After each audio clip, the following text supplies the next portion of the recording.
Bonjour les amis, dans cette nouvelle vidéo, je vais partager avec vous un exercice très intéressant sur les nombres complexes. Après la première vidéo d'exercice sur les nombres complexes que j'ai publiée sur cette chaîne, qui a eu beaucoup de succès, j'ai décidé d'en faire une deuxième avec un exercice tout aussi intéressant.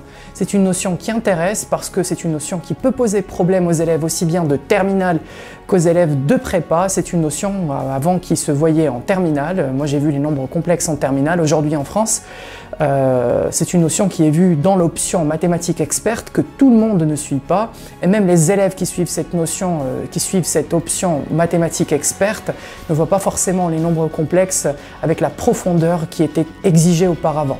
C'est pourquoi on a rajouté ce chapitre en classe préparatoire en première année. C'était avant un prérequis aux classes préparatoires, maintenant ça devient une partie des choses qui sont vues en première année.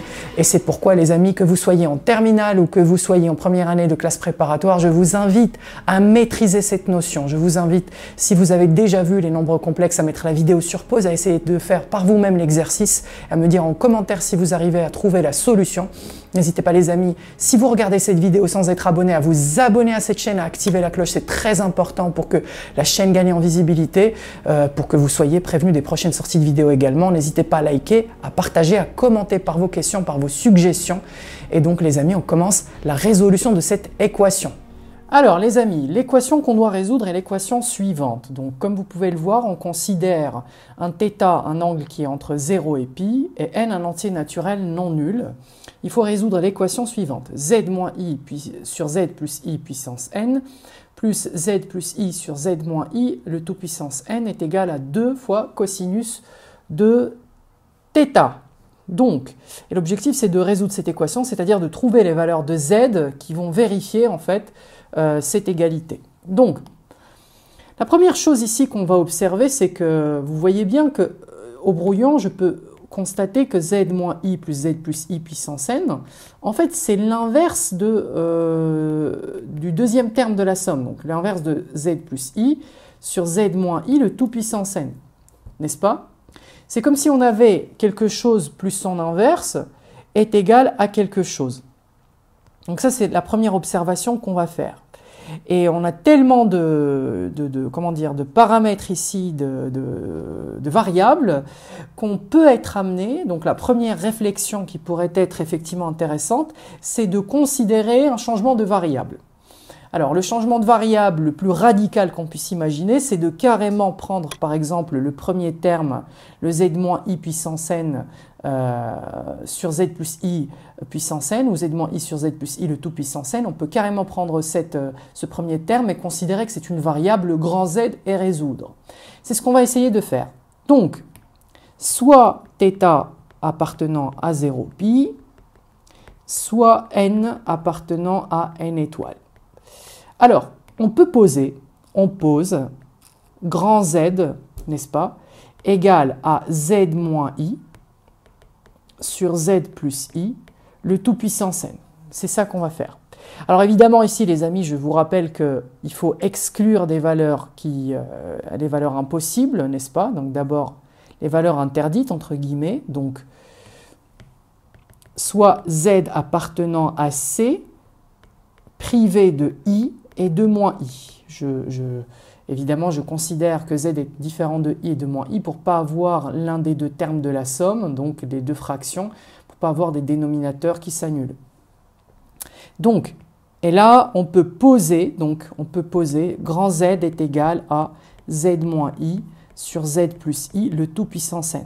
Donc notre équation, l'équation E, en fait, qui est z moins i sur z plus i, le tout puissance n, plus z plus i sur z moins i, le tout puissance n égale à 2 cos θ, est équivalente dans cette situation à quoi? À grand Z plus 1 sur grand Z est égal à 2 fois cosinus de θ, n'est-ce pas? Voilà.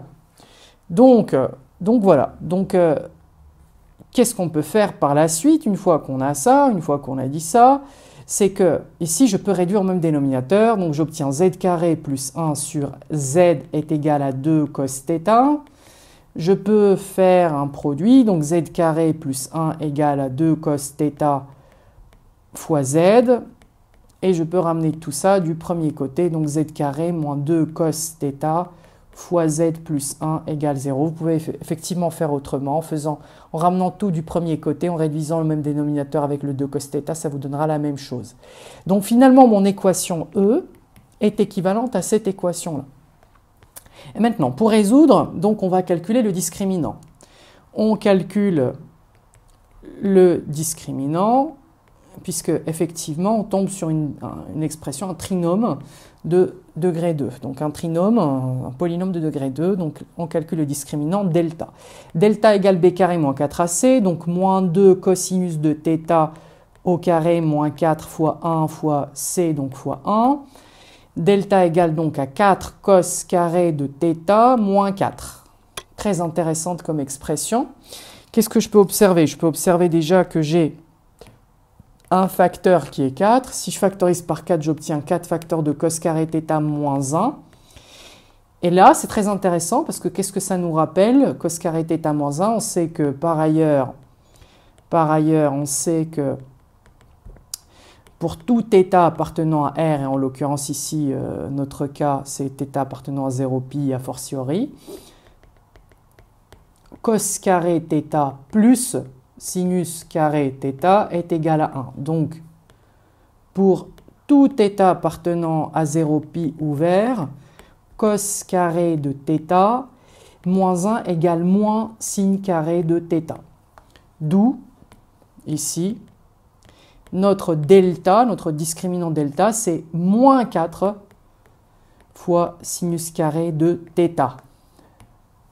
Donc c'est un discriminant qui est strictement, qui est négatif, inférieur strictement à 0, puisque θ est entre 0 et π strictement ouvert, donc delta est strictement négatif. Et donc dans ce cas, une racine possible, une racine de delta, je peux l'appeler petit delta, c'est 2 fois i fois sinus de θ. Ben oui, parce que 2 carré c'est 4, sin carré c'est sin carré, i carré ça fait moins 1. Donc ça c'est le petit delta. Et je peux trouver les deux équations, les deux solutions complexes de cette équation.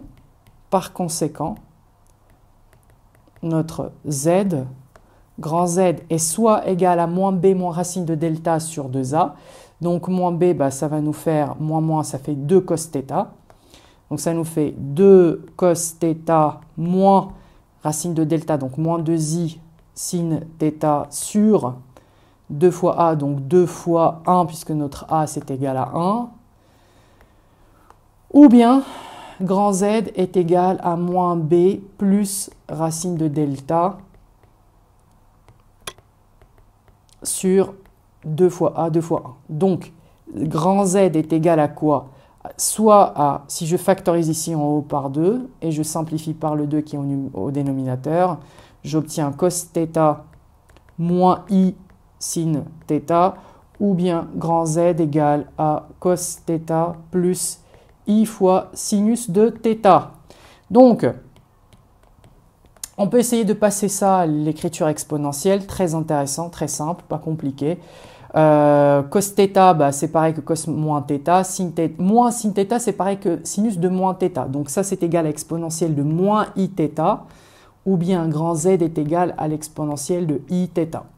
Pourquoi, souvenez-vous, cos alpha plus i sin alpha, c'est exponentielle i alpha. Et donc, je trouve les deux potentielles valeurs de grand Z. Attention, c'est grand Z, c'est pas petit z que je cherche. Donc là, déjà, j'ai trouvé les valeurs de la nouvelle variable. Une fois que j'ai effectué mon changement de variable, je trouve les valeurs de la nouvelle variable.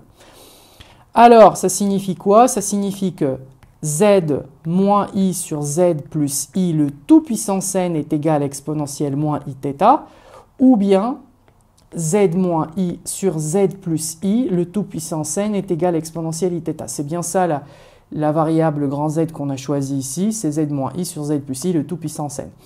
Et à partir de là, on va essayer de trouver la valeur de petit z.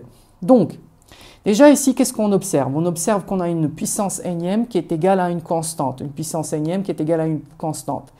Et donc ça, qu'est-ce que ça nous rappelle? Ça nous rappelle la vidéo que j'ai publiée sur la propriété des racines énièmes de l'unité, les racines énièmes d'un nombre complexe que vous pouvez voir. Vous trouverez d'ailleurs la vidéo soit sur la chaîne, soit je vais mettre un lien en description pour que vous puissiez accéder à cette vidéo-là, parce que c'est une technique très intéressante.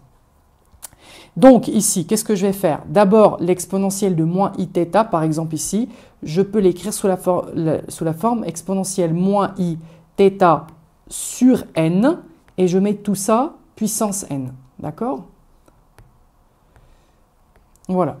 Donc, et ici, donc z moins i sur z plus i, le tout puissance n égale à ça, ou bien z moins i sur z plus i, le tout puissance n égale exponentielle de iθ sur n, la même chose, de tout puissance n. Donc, qu'est-ce qu'on va avoir? Comme ça, vous allez voir le lien avec les racines énièmes de l'unité. Donc, je peux diviser le premier terme par le second. Hein. Si vous avez a puissance n égale b puissance n, a et b non nuls, donc vous allez avoir, ça signifie que a sur b puissance n est égal à 1. Et donc, on tombe sur la racine énième de l'unité. C'est ce qu'on va faire ici. Donc, on va diviser par l'exponentielle moins iθ sur n, le tout puissance n. Donc, qu'est-ce qu'on obtient? On obtient d'une part soit z moins i sur z plus i multiplié par ce nombre par lequel on va diviser, donc exponentielle moins iθ sur n, le tout puissance n égale à 1, ou bien on va avoir la même chose ici, z moins i sur z plus i, cependant ici ce n'est pas l'exponentielle de moins iθ sur n, mais exponentielle iθ sur n. Donc fois exponentielle de iθ sur n, le tout puissance n égale à 1.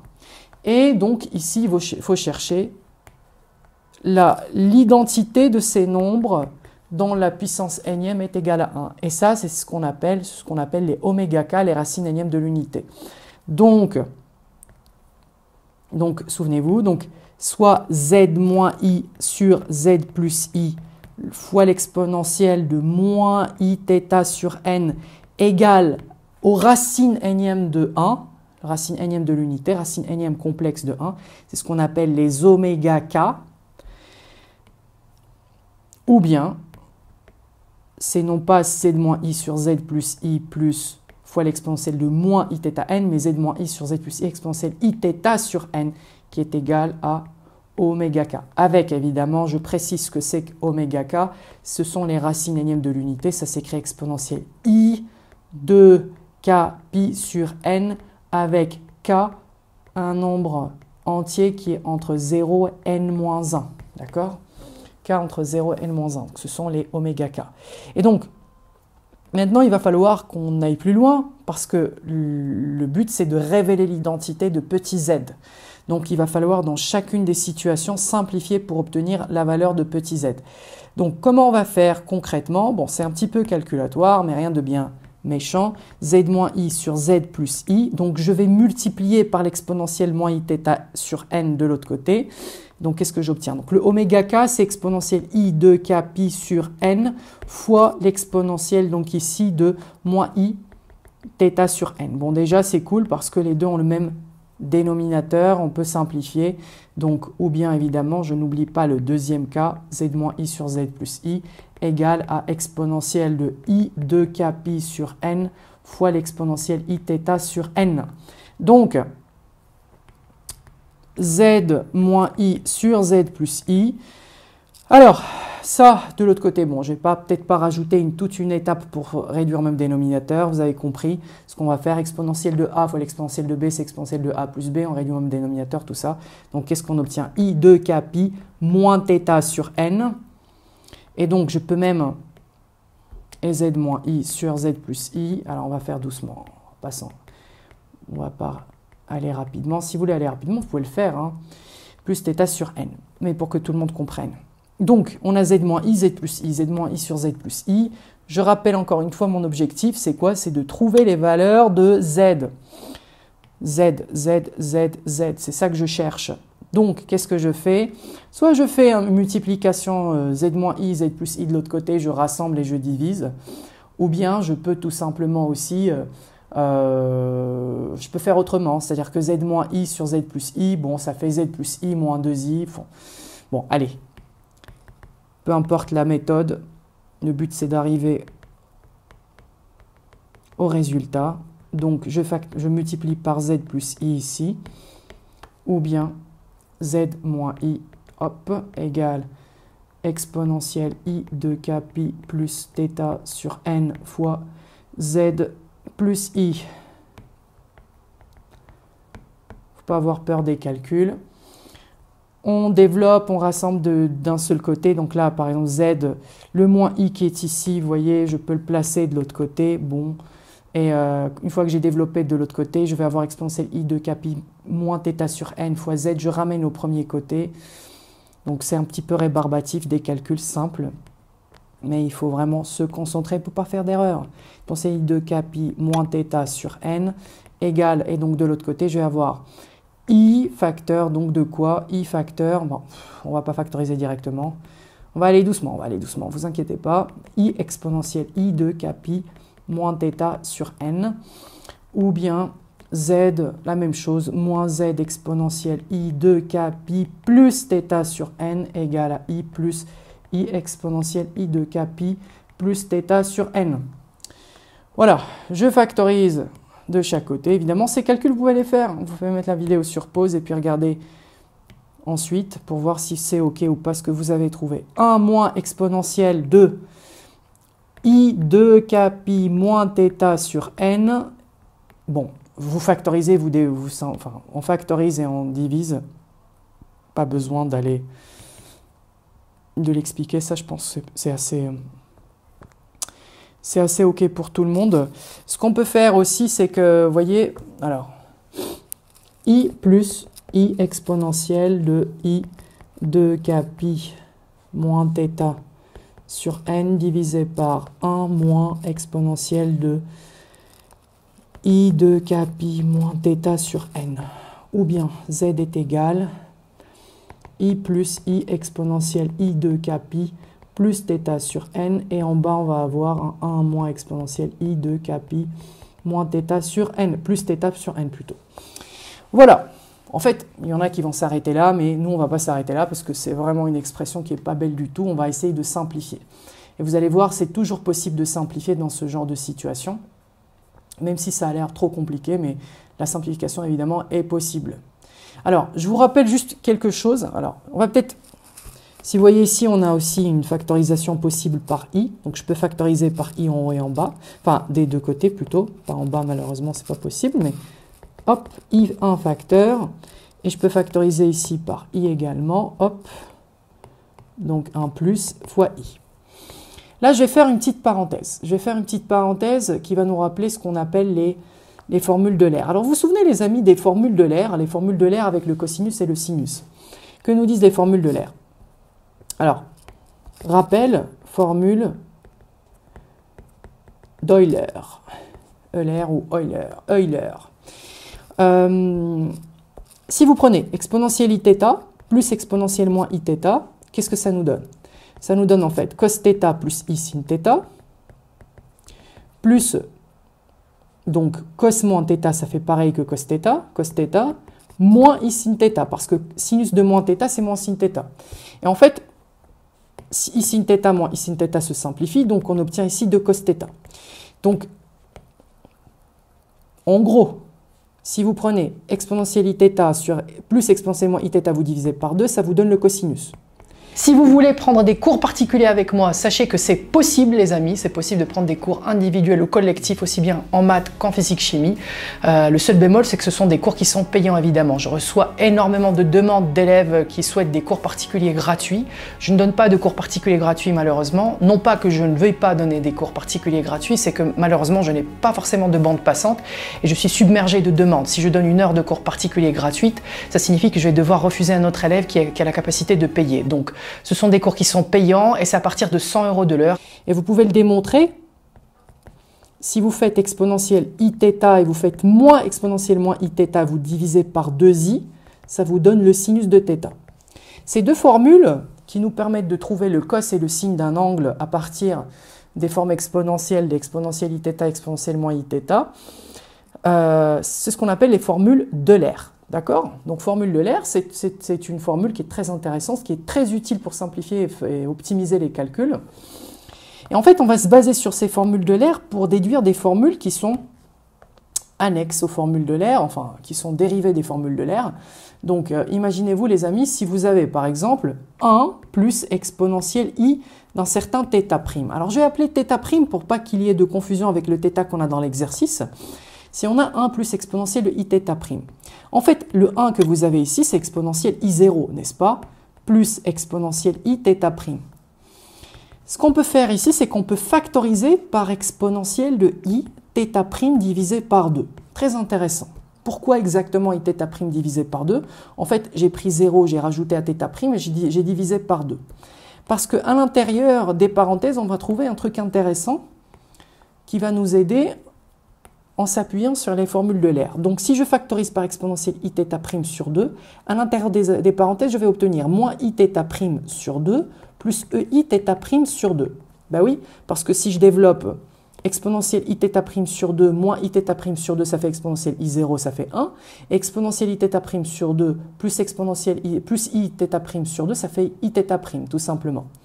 Et en fait, ça c'est super intéressant, super marrant, parce que l'exponentielle de iθ' sur 2 plus exponentielle moins iθ' sur 2, si vous vous rappelez des formules d'Euler, en fait ça fait 2 fois cosinus θ' sur 2. Donc là ça nous fait 2 exponentielle iθ' sur 2 fois cosinus de θ' sur 2, d'accord? Donc ça c'est une formule intéressante quelquefois qui peut aider dans la simplification de certaines expressions, de certains calculs. Et de la même façon, si vous avez 1 moins exponentielle de iθ', bah de la même façon, vous pouvez en fait factoriser, etc., par exponentielle iθ' sur 2, etc., etc. Sauf que dans cette situation, on obtient moins 2i exponentielle i θ' divisé par 2 fois sinus de θ' divisé par 2. Vous pouvez d'ailleurs vous-même le montrer, le démontrer, c'est pas compliqué. Vous remplacez 1 par exponentielle de i0, vous factorisez comme tout à l'heure par l'exponentielle iθ' sur 2 et vous obtenez à l'intérieur, au milieu des parenthèses, en fait, vous allez avoir un exponentielle iθ' sur 2 moins exponentielle moins iθ' sur 2. Alors il faut que vous factorisiez dans ce cas par moins l'exponentielle de iθ' sur 2, par moins exponentielle iθ' sur 2. Et à l'intérieur des parenthèses, vous trouverez 2i sinus θ' sur 2. Bref, donc pourquoi je vous dis ça? Pourquoi je vous dis ça? Pourquoi je vous ai parlé des formules d'Euler et pourquoi je vous ai donné ces deux formules particulières ici qui sont très utiles? Parce que tout simplement, c'est ce qu'on a ici. Vous observez bien qu'on a 1 plus exponentielle de quelque chose, on a 1 moins l'exponentielle de quelque chose. Ici, vous avez 1 l'exponentielle de quelque chose, 1 sur moins l'exponentielle de quelque chose. C'est ce qu'on va utiliser. Donc, retour à l'exercice. Donc, notre z, la première valeur possible de z qu'on vient de trouver ici, le z1, donc on avait dit que c'était i facteur de 1 plus exponentielle de quoi?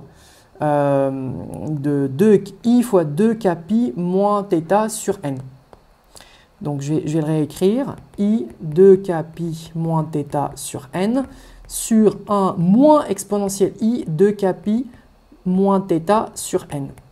Ok, donc ça c'est la première valeur de z, ou bien la deuxième valeur de z, c'est i, encore une fois, facteur, sauf que ici c'est plus. Donc 1 plus exponentielle de i 2kpi plus θ sur n, et ici c'est 1 moins exponentielle i 2kpi plus θ sur n.